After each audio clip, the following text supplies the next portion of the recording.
what we got here? F-bomb, no.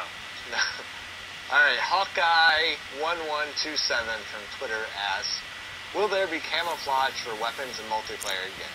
That's an easy one. Yes, absolutely. We really went in. I love camo on my weapons, and I love to do it really well. So last time we did it, we really improved how we did it this time around in Modern Warfare 2. So we went through and got into Navy SEAL locker room where we could see all their toys and stuff. Got to pull out an M4 that was fully painted and saw how they put it together on their holographic sight, their pneumatic grenade launcher. We took all that back to the office and really worked it out and gave each weapon its own specific paint style. We went with a two-tone pattern. I'm going super detailed with this right now when I don't have to. Yes, they're awesome camo jobs, and you can unlock them in multiplayer. Yeah, there's a bunch. And you can check challenges, see what you have to do. It'll tell you the order. So it'll be like, 50 headshots get you this, so headshots get you this, and see what it takes to get to your favorite camo scheme. SSB Master says, do shotgun and grenade launcher attachments replace secondaries? It's the first part of the question.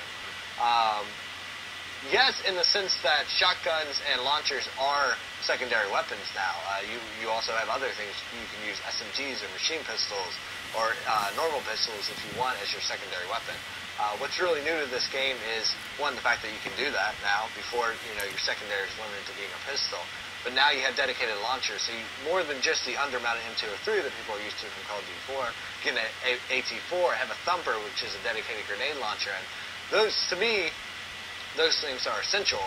In my creative class, I always have a launcher, typically an AT4, because we have so many new kill streaks in this game, and you can shoot them down. So if somebody calls it a UAV, it's a physical UAV that you can aim on and shoot down, and then it's gone. So I always like to be the guy who's doing that, calling them out, because some challenges, some perks for challenges actually require that to unlock the pro version. But you definitely have to have at least one class that has that ability to take down air. I mean, the UAVs, you can actually hit them with small arms fire, but some of the bigger stuff like the AC-130s and the other stuff we're not talking about now, but you need that extra something to take care of business. You don't want to be the team that just sits there and tries to hide. Get slaughtered, You want to be proactive and take care of those air units. Yeah, and you should be working as a team. Like, I hate when a heavily armored kill streak comes in and I shoot it with an AT4, but you only have one. I mean, that's how we balance out. You have one AT4 round per life. So I shoot it, I hit it, but it requires more. Maybe it fires off a flare. Now I need a teammate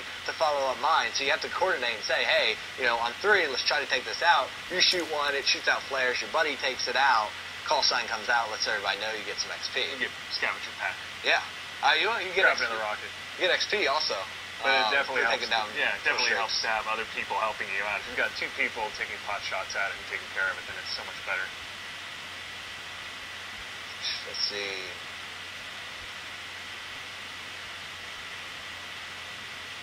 So many questions. All right. COD Lovers says, will there be tactical insertions in Search and Destroy? Wouldn't that be cheap? Spawn next to a bomb you're behind them with. Well, first, you can have tactical insertion in your class, but there is no respawns in Search and Destroy, so it's pretty much useless. You just wasted equipment.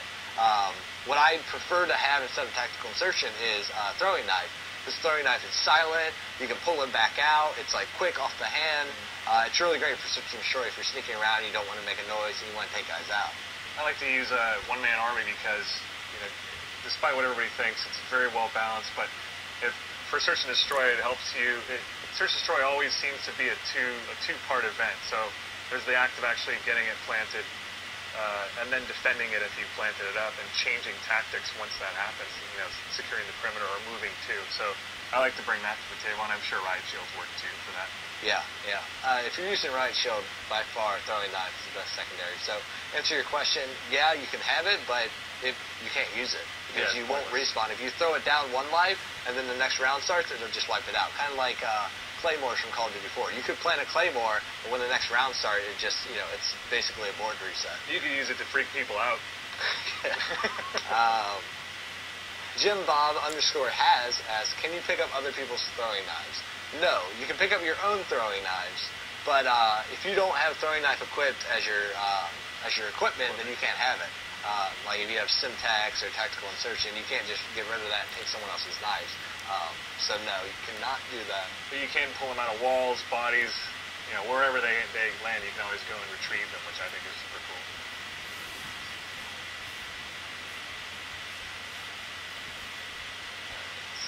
I am not your father asks, can you release how many prestige modes there are? Also, can you tell us if there's going to be more than 5 classes? Prestige mode, we can't tell you. I mean, we want that to be a complete surprise. If you're going to go through the dedication and unlock each prestige, we want you to have the joy of discovering that yourself. So the big difference this time is we actually reward you each time you prestige, and especially when you hit the max prestige. So there is a benefit to doing that. And it's a big one in my point of view because it really impacts how you play the game. And even when you get to that in-game point, there's so much more to unlock that is only available, like challenges and call signs and things that you can only get when you're that high a level. You can keep call signs after you prestige, I think is great because it's nice to retain something through your prestige modes. Yeah, I know a lot of people have been asking me that on Twitter, especially like, hey, what gets reset and what doesn't reset? Because, you typically lose everything. Call sign is one of those things. You earned it. You get to keep the bragging rights even when you've gotten the prestige. Yeah, you get to hang on to something. All right.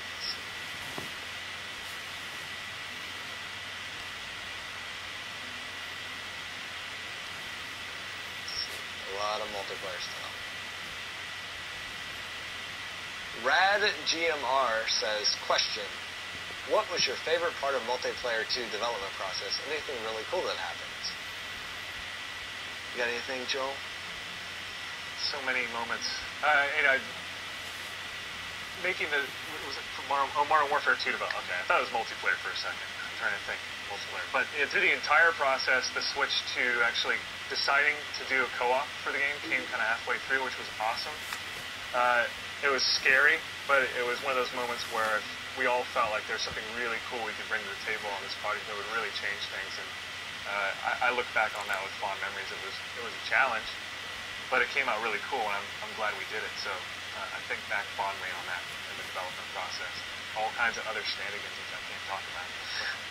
Well, for me, I mean, just crazy cool things that happened throughout development was Modern Warfare 2 has become such a juggernaut of a thing, and it seems like everybody knows about it, everybody's talking about it, and just the people I randomly run into down the hall when I come into work every day, it was very surreal. Like, we'd come in and Will Arnett and his crew would be playing multiplayer in the multiplayer area, or 50 Cent would come in, or Dan Cook, and all these people would come in, and people we're fans of, and they're fans of us, and it was just a very odd experience to come into work and hang out with these people on a daily basis. That's bizarre. Surreal.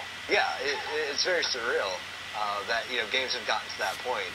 It's a very equal medium now. But also having the ability to, for so many years, have the idea of using Hans Zimmer music in your games is something that that's like the holy grail of music in video games. And to actually have Hans step into this game and do the music for it is something I'm always going to hold dear to my heart and remember as an awesome experience, just having him come in and put so much energy into the game.